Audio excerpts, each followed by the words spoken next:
আসসালামু আলাইকুম। হালিশহর ক্যান্টনমেন্টে প্রকাশিত হয়েছে নতুন একটি নিয়োগ বিজ্ঞপ্তি। তো আজকে আমরা বিজ্ঞপ্তিটি দেখার চেষ্টা করব এবং কি কি শিক্ষাগত যোগ্যতার প্রয়োজন হবে, কত তারিখের মধ্যে কিভাবে আবেদন করতে হবে, সবকিছু নিয়ে থাকছে আজকের ভিডিওটি। সম্পূর্ণ ভিডিওটি মনোযোগ সহকারে দেখলে আশা করি আপনারা সবকিছু বুঝতে পারবেন। তো চলুন কথা না বাড়িয়ে মূল ভিডিওতে চলে যাই।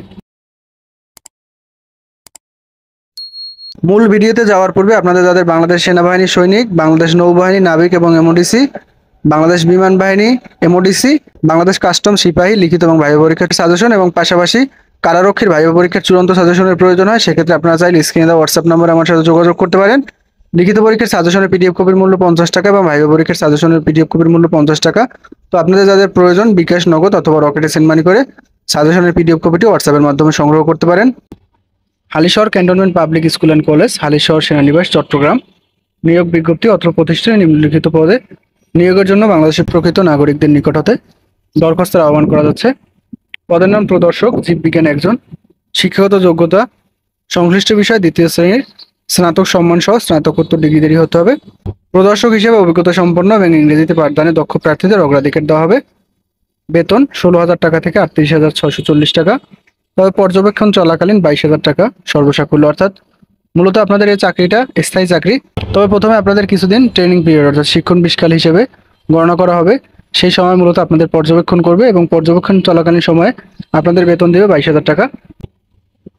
এবার হলো চাকরির শর্ত। উক্ত পদে পর্যবেক্ষণের সময়সীমা 6 মাস হতে সর্বোচ্চ 1 বছর পর্যন্ত, অর্থাৎ আমি প্রথমে আপনাদেরকে বলছিলাম যে ট্রেনিং পিরিয়ড অর্থাৎ শিক্ষণ বিষকাল, এই সময়টা মূলত নির্ধারণ করা হয়েছে 6 মাস থেকে 1 বছর, অর্থাৎ এই সময় আপনাদের অস্থায়ী থাকবে, পরবর্তীতে আপনাদের চাকরিটা স্থায়ীকরণ করা হবে। পর্যবেক্ষণ সীমা অতিক্রম হওয়ার পরে উল্লিখিত বেতন স্কেলে এবং প্রতিষ্ঠানের নিয়ম অনুযায়ী বাড়ি ভাড়া প্রদান করা হবে। তৎপরবর্তীতে প্রতিষ্ঠানের নিয়ম অনুযায়ী চাকরি স্থায়ীকরণ, চিকিৎসা ভাতা, উৎসব ভাতা, শিক্ষা সহায়ক ভাতা, প্রভিডেন্ট ফান্ড, গ্র্যাজুইটি, বীমা, আবাসন সুবিধা, প্রতিষ্ঠান প্রদত্ত অন্যান্য সকল সুযোগ সুবিধা প্রদান করা হবে। বিশেষ পারদর্শী প্রার্থীদের অভিজ্ঞতা বিবেচনায় একাধিক ইনক্রিমেন্ট প্রদান করা হবে।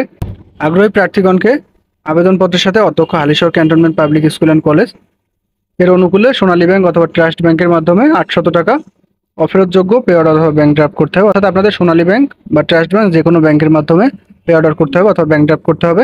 এবং পাশাপাশি আপনাদের জীবন বৃত্তান্ত অর্থাৎ মোবাইল নাম্বার উল্লেখ সহ এবং পাসপোর্ট সাইজের 3 কপি ছবি, শিক্ষাগত যোগ্যতার সার্টিফিকেট, এনআইডি সহ আনুষঙ্গিক যত কাগজপত্র আছে সকল কাগজপত্রের ফটোকপি এবং খামের উপর অবশ্যই পদের নাম উল্লেখপূর্বক আগামী 25/5/2024 তারিখ অত্র প্রতিষ্ঠানে পৌঁছতে হবে। নির্দিষ্ট সময়ের পরে আবেদন গ্রহণযোগ্য হবে না।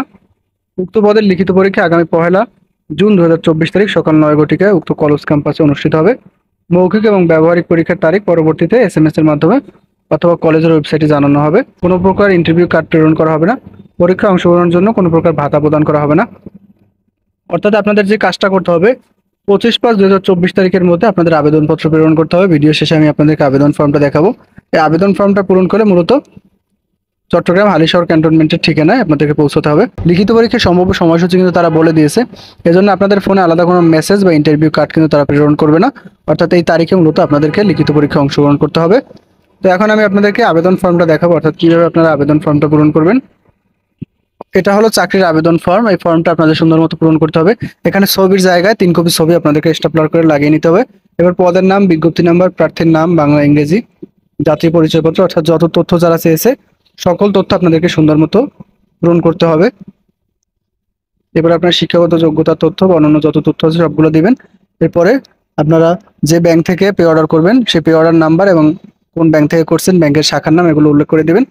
এবং আপনারা যে তারিখে আবেদনপত্রটি প্রেরণ করবেন সেই তারিখ এবং আপনার স্বাক্ষর এটা দিয়ে মূলত আপনার আবেদনপত্রটি প্রেরণ করবেন। আবেদনপত্র কিভাবে প্রেরণ করবেন সেই বিষয়ে কিন্তু সার্কুলার বলা নেই, অর্থাৎ আপনারা চাইলে কুরিয়ার সার্ভিস, পোস্ট অফিস অথবা সরাসরি আবেদনপত্র প্রেরণ করতে পারবেন। তো আবেদনপত্র প্রেরণ করার সময় আপনাদেরকে খামের উপর অবশ্যই পদের নাম উল্লেখ করতে হবে, অর্থাৎ যে খামের ভিতরে আপনারা আবেদনপত্রটা প্রেরণ করবেন সেই খামের উপর অবশ্যই সকল তথ্য আপনারা দিয়ে দিবেন। তো আশা করি আপনারা বুঝতে পারছেন। আবেদন সংক্রান্ত অন্য যে কোনো প্রকার প্রশ্ন থাকলে কমেন্টের মাধ্যমে জানাতে পারেন। ধন্যবাদ সকলকে।